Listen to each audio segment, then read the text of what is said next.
नमस्कार दोस्तों, the TRE take show में आपका स्वागत है। आज हम बात करेंगे एक बहुत इम्पोर्टेंट इलेक्ट्रॉनिक कंपोनेंट की, ऑपरेशनल एम्पलीफायर यानी ऑप-एम्प। वैसे तो ऑप-एम्प एक छोटा सा डिवाइस है, लेकिन इसकी फंक्शनैलिटी काफ़ी बढ़िया है। तो चलिए शुरू करते हैं। सबसे पहले समझते हैं कि ऑप-एम्प क्या होता है। तो दोस्तों, ऑप-एम्प एक ऐसा इलेक्ट्रॉनिक डिवाइस है जो दो इनपुट वोल्टेज के डिफरेंस को एम्पलीफाई करने में मदद करता है। In short, op-amp small voltage signal को एम्पलीफाई करता है और इसका यूज़ हम बहुत सारे इलेक्ट्रॉनिक सर्किट्स में करते हैं। ये बेसिकली अरिथमेटिक ऑपरेशन करने के लिए बनाया गया है, इसीलिए इसे ऑपरेशनल एम्पलीफायर कहते हैं। कुछ एक्सटर्नल डिस्क्रीट कंपोनेंट्स की मदद से लाइक रेजिस्टर, कैपेसिटर, इनको यूज़ करके आप amplifier, filter, buffer, comparator, adder, कई सारे ऐसे सर्किट्स बना सकते हैं। ऑप-एम्प का सिंबल देखें तो वो एक ट्रायंगल जैसा होता है। इसमें 5 टर्मिनल होते हैं, इसलिए इसे 5 टर्मिनल का डिवाइस कहते हैं। आईसीज़ के कॉन्फ़िगरेशन में टर्मिनल्स चेंज भी हो सकते हैं, बट बेसिकली ये 5 टर्मिनल का डिवाइस है, जिसमें 2 इनपुट्स होते हैं।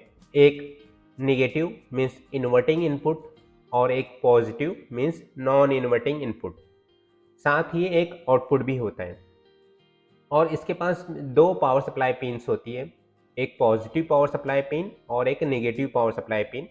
नेगेटिव पावर सप्लाई पिन में जनरली नेगेटिव वोल्टेज भी दिया जाता है या फिर उसे ग्राउंड से भी कनेक्ट किया जाता है। ओप-एम्प आईसीज़ की अगर हम बात करें तो जो कॉमनली आईसीज़ मार्केट में अवेलेबल है उसमें है LM741, LM324, TL072, LM358। हर टाइप की ओप-एम्प का यूज़ अलग-अलग एप्लीकेशंस में होता है। जैसा कि मैंने पहले आपको बताया, ऑप-एम्प नॉन इन्वर्टिंग टर्मिनल और इन्वर्टिंग टर्मिनल में अप्लाइड सिग्नल के डिफरेंस को एम्पलीफाई करता है और उसका आइडियल फार्मूला भी यहाँ पे हमने दिया हुआ है। V out equals to A multiplied by V in positive minus V in negative. यहाँ A जो है वो गेन है। गेन ये एक फैक्टर है जिससे सिग्नल मल्टीप्लाई होता है या एम्पलीफाई होता है।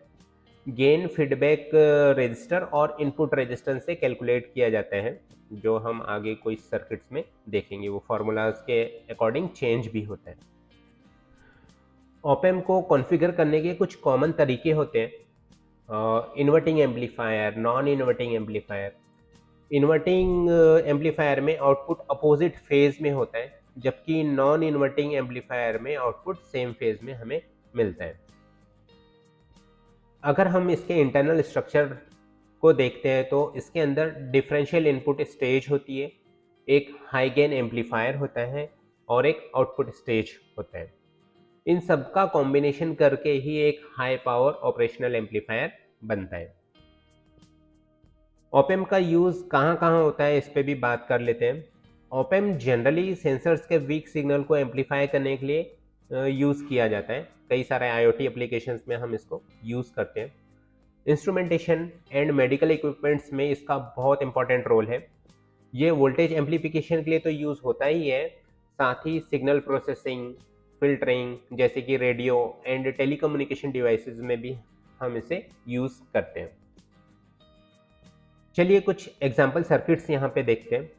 यहाँ inverting amplifier, non inverting amplifier, voltage follower जिसको हम बफर भी कहते हैं, और कंपैरेटर सर्किट शो किया है। इन सब सर्किट्स पे प्रैक्टिकल हम आने वाले वीडियोज़ में आपको करके दिखाएँगे। अब ऑप-एम्प की कैरेक्टरिस्टिक्स भी जान लेते हैं। जनरली ऑप-एम्प के कारण ऑप-एम्प जहाँ हमने कनेक्ट किया है उस स्टेज के पहले का सर्किट और ऑप-एम्प स्टेज के बाद के सर्किट में कोई फ़र्क नहीं आना चाहिए, मीन्स ऑप-एम्प से उसमें कुछ अफेक्ट नहीं होना चाहिए। इसीलिए ऑप-एम्प का इनपुट इम्पीडेंस बहुत हाई होना चाहिए और आउटपुट इम्पीडेंस लो होना चाहिए। ऑप-एम्प की कुछ आइडियल कैरेक्टरिस्टिक्स भी होती है, जो अभी हम यहाँ पे आपको दिखा रहे हैं।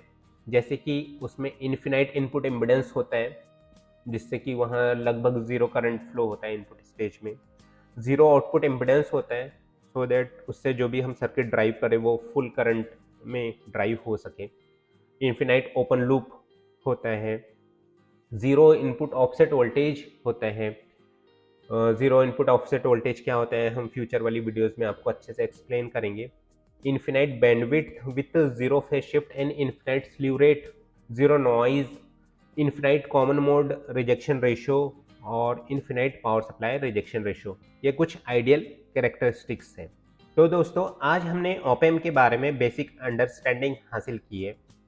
फ्यूचर की वीडियोस में हम देखेंगे कि हम इस ओपेम को कैसे यूज़ करते हैं और डिफरेंट सर्किट्स कैसे बना सकते हैं। ओपेम की जो कैरेक्टरिस्टिक्स है वो भी हम आपको डिटेल में समझाएंगे। अगर आपको ये वीडियो पसंद आई है तो लाइक करें, शेयर करें और अगर आपने हमारे चैनल को अभी तक सब्सक्राइब नहीं किया है तो सब्सक्राइब भी कर लें। हम मिलेंगे अगले वीडियो में, तब तक के लिए धन्यवाद।